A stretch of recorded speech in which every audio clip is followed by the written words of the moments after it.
Kent, let me start with you.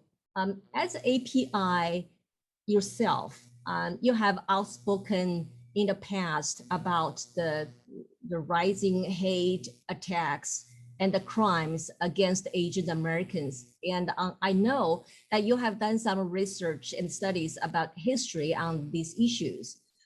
Could you please give us some perspective on how this issue has been evolved historically? Yeah, certainly. Thank you, Sunny, and thanks for everyone for being here this evening for this this fruitful conversation. And Sunny, if that's okay, I'm going to actually put some slides up just to maybe share a little bit of information with everyone. And I think as Sunny has shared, I am with the San Diego Asian Pacific Islander Coalition. We are a group that during the pandemic started now with over 30 organizations across San Diego County that are working together not just to respond to anti-Asian hate issues, but to think about how the Asian Pacific Islander community can work together moving forward. But I think in order to move forward, oftentimes we have to think about what's happened in history. So I'm just going to share a little bit from a historical perspective, just so that we know that what's happening today during the pandemic is actually not unique to this time period. It's actually something that has been part of American history for a long time. Some of this I would hope is not a surprise to those here, especially because many of the effects that have impacted our communities historically have especially also impacted Chinese American communities in particular.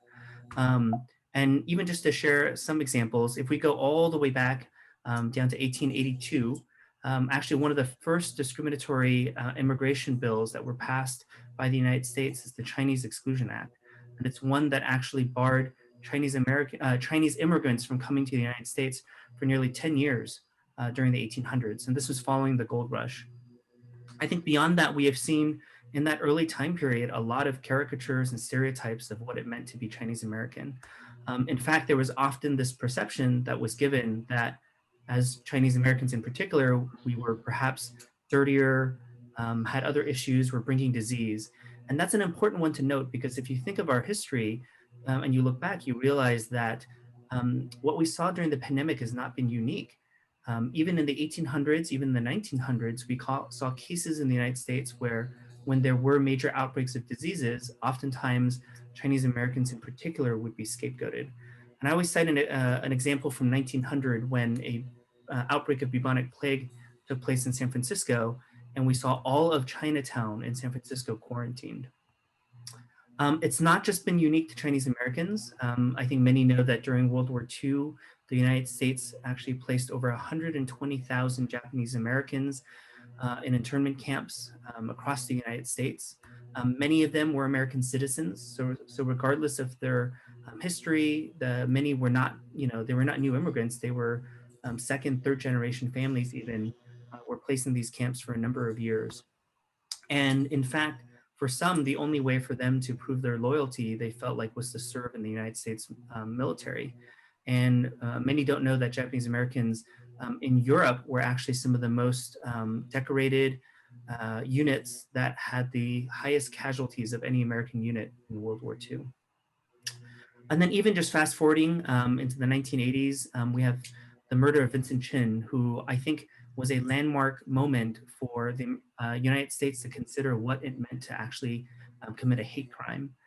At that time, two white men who killed Vincent Chin because they thought there was some tie-in to some of the automotive movement that was not coming from Chinese Americans in particular. The two individuals who killed him ultimately were let go on probation with only a $3,000 fine. And then we look at what's happened today. So if we look at the last year and a half, I think it's important to see some of the data. It's just over a year ago that we saw the first pandemic cases here for COVID-19 in San Diego. And even before stay-at-home orders, before we were all asked to wear a mask and many workplaces closed down, this is a photo from Chinatown in San Francisco last February, when already we were seeing Asian American businesses impacted. Right here in Convoy, Supervisor Nathan Fletcher and Councilmember Chris Cate held a press conference with Asian business owners and community members to talk about the impact in that same time frame. And I think there's no doubt, Mayor Gloria referenced this a little bit earlier, but language and the choice of language certainly has had an impact on what we've seen. If you look since that time, I hope many of you have heard of Stop AAPI Hate. It is a database that was started during the start of the pandemic to try to track incidents happening around the country.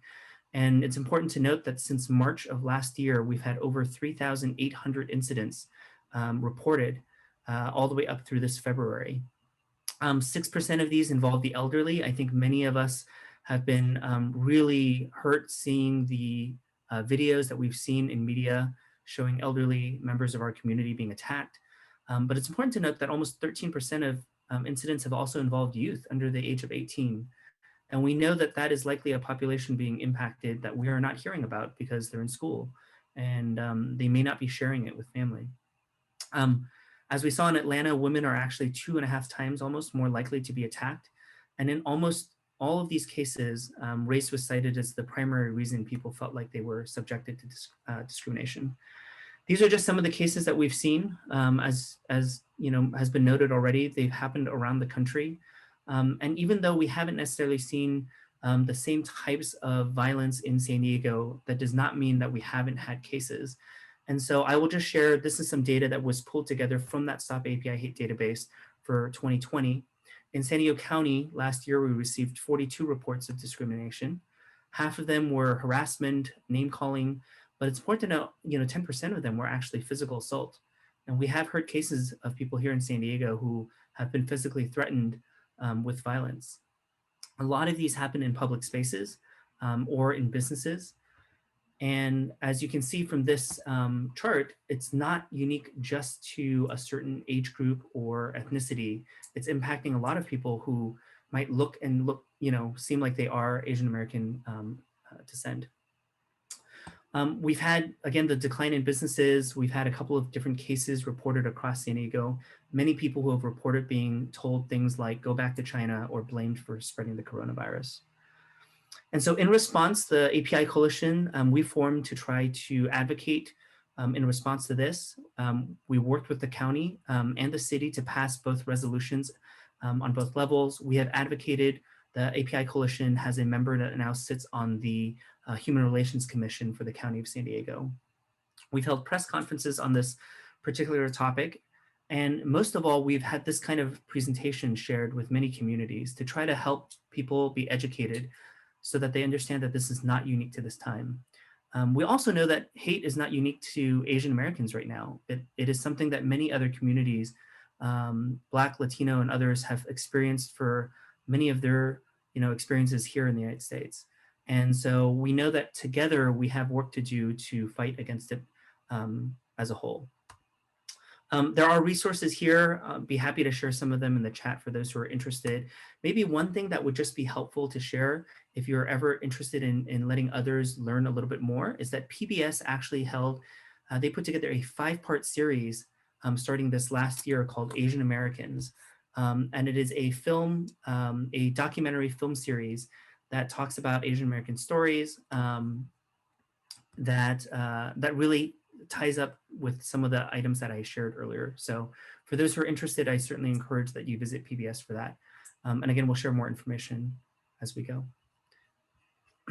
Sunny, I think I'll hand it back to you. Yeah, thank you.